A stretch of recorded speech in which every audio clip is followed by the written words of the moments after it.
we have Cowboys-Giants season opener on NBC coming up in a couple of weeks. Bob Costas, of course, part of the coverage there, Football Night in America, Major League Baseball Network, and hosting the Olympics. I guess the Olympics, the most seen TV show in history, Bob? Is that correct? That's what I'm told. It's cumulatively, yeah. Obviously not every night would be as high as a Super Bowl or some individual programs, but cumulatively, yeah. Now, should I take credit or Seacrest? It's my first Olympics, Seacrest's first Olympics. I don't know. Coincidence? I think any theory works. Any theory works. I think Gabby Douglas or Usain Bolt might have had something to do with it. Okay. Michael Phelps, Missy Franklin, but that's just my theory. Why is it that we invest in these athletes, in these sports, but then move on after the Olympics, and then we'll rekindle this every 4 years with summer, and winter? I think it's the whole idea of the Olympics, the whole idea of what's at stake. I've made this point before. You lose the Super Bowl, you get another crack within months to start a new season, World Series, whatever it might be. Whereas I think the idea that these athletes have one chance every 4 years, for some of them it's one chance in a lifetime. And for most Americans who don't follow these sports avidly, except during those 2.5 weeks of the Olympics, it's like these athletes step out of relative obscurity and into the biggest spotlight in sports all at once, and it heightens the drama, and the idea of an international stage and the idea of the best in the world and representing your country. You shouldn't get too jingoistic about it, but there's some nationalism involved for every country. People think that NBC's coverage of the Olympics leans toward Americans, even though statistically that's not quite as true as the critics think. But as you saw over there, because we had the feed of the BBC and other outlets, we're pretty much down the middle compared to some countries. Man. The flag waving in most countries for their athletes, whether they finish first or 18th, makes NBC's coverage look like it was from Edward R. Murrow. Every BBC commentator, if somebody from Great Britain finished ninth, it'd be a well-placed ninth place finish, for Jimmy Lipper. Yep, our lads showed well. The difference between interviewing an Olympic athlete as opposed to a professional athlete, is there? No, that's a good question. There are controversies sometimes, and over the course of hosting these games, there have been some times when I've had to interview athletes or officials in a way that would be just the same as if there were a controversy here in the United States. But for the most part, you're talking to young people who are in a celebratory mood, because that's why they bring them into the studio to talk to me at an Olympics. The best example I can think of is this. 4 soccer players come in. Alex Morgan, Abby Wambach, Hope Solo. I forget who the 4th one was that came in that particular night. Now, Hope Solo is a very controversial athlete who's said some things that have ticked some people off. In a different context, if Hope Solo was to come on with you or me a month from now, then all that stuff is fair game. When they come on in the immediate aftermath of winning the gold medal, unless something happened in that game, that day, or during that Olympics that specifically had to be addressed, you let people have their moment. And I think that the viewers understand that. And also you have young athletes, too, that we're used to dealing with seasoned veterans or somebody who's in their 20s. It could be a 15-year-old. Right. No one wants to see you grill Gabby Douglas or Missy Franklin. No. But sometimes you lose, you're trying not to lose the context of that's somebody as old as my daughter who's there answering questions, and, how you're going to, I guess, parse something so it comes off as a fair interview, but also to let them shine as well. So it's, it's not a got you moment, but I think we're sort of used to trying to get to, Peyton Manning. Hey, talk about, Jim Irsay and, why it went sour. With these guys, or these women, men, it's a little bit different. Yeah, you said it exactly right. That is the big difference. And the fact that these athletes are very young, and in the case of most of them, not all of them, they are yet to make a lot of money out of it, and it's kind of their first big step into the spotlight. People understand all that.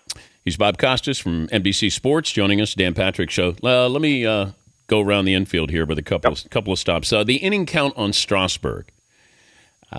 Your thoughts on where we are now and the fact that they're saying he will not pitch at the end of the season and postseason if they qualify? I get the idea, but I'm not sure I agree with it. Well, I think what I would do is ease up on his innings now so you have him for the postseason. They have a substantial lead at the moment. Not insurmountable, but a substantial lead over the Rays. The Rays are hot, but still they've got a shot at not having to use him the last few weeks of the season. I'd rather see them do that, ease up on his innings, see if you can get him out after 5 innings each start, have him skip a few starts if they maintain their lead, and then have him ready for October. I just can't see babying a guy to such an extent that you give up a shot at the World Series. Now, obviously, you don't want to ruin the guy. You're not going to let him throw 140 pitches in a game. He's too valuable. But to completely shut him down strikes me as really extreme. I just figured if you knew you were going to do this and you were going to stick to it, then you had a sense of what kind of team you had in spring training. You had a sense. I know that they made some deals, they brought in some people, but why not start Strasburg in May? Or if you go to a 6-man rotation, or people get caught up in innings. It's how much work did I do in those innings? I just think they could have monitored it and had a bigger picture if you thought you were going to be playing for the postseason and have him there. And maybe they have extreme confidence in the rest of the rotation, Bob. Well, even without him, you pull him out, and they still have the best overall ERA of any rotation in baseball. Yeah. Which is kind of amazing. So is it possible that they could do it without him? Yeah. The Yankees may win the World Series without Mariano Rivera, which is not an exactly comparable situation, but it's certainly the loss of a significant pitcher. So could they do it without him? Yeah, but I'd feel a whole lot better if I were a Nationals fan if he was available. How would you feel if you're a Red Sox fan right now? Not so good. Not so good. I think the whole atmosphere in Boston changed for the better to some extent after they won in 2004 and 2007, because at least the curse was gone.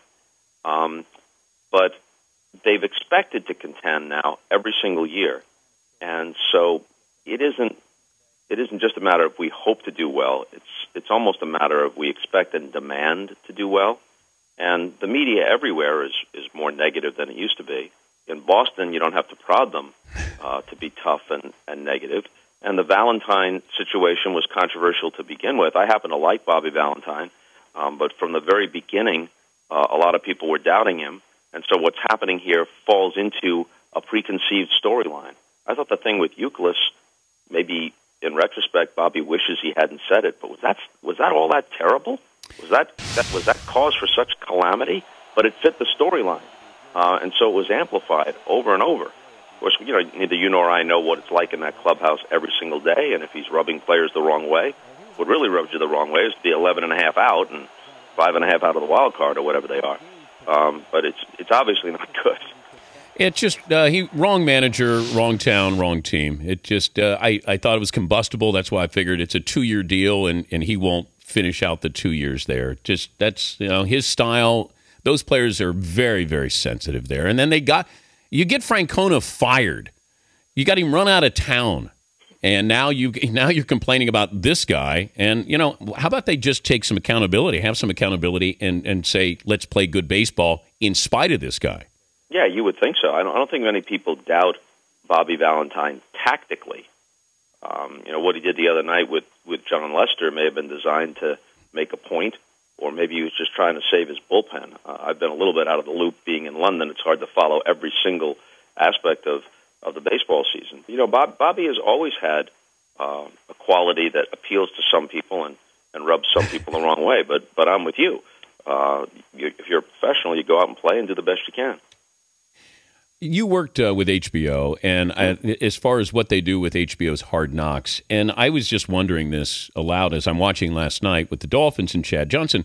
How does this benefit the Dolphins, being on Hard Knocks? You got me. A rookie coach. The last thing I want is it's hard enough to do it, and I'm looking at a team that's gonna be middle of the pack this year, And I got Chad Johnson. I mean, what am I doing here? Do I really need? Am I getting publicity? Any publicity is good publicity. Is that what it comes down to? That has to be your reason for doing it. And the Dolphins have not been able to generate the kind of excitement around their franchise that Steve Ross, their owner, has tried to generate. He's tried to have celebrities be part of the scene there and have an energized atmosphere, but they haven't been able to win, and it hasn't really caught on. And maybe he thought that this would create some additional buzz. But the pitfalls are so great today with all the scrutiny, and they let these HBO cameras go almost anywhere. That's what makes the show entertaining. Maybe entertaining for us, but the risk reward doesn't add up for me if I'm the team. Good to visit with you. You got a baseball game coming up? A week from Friday, Cardinals at Reds. They're letting me shake jet lag for about 10 days That's before nice. they ask me to do anything. This is my first broadcast since, the quality of which lets you know that I need to sleep.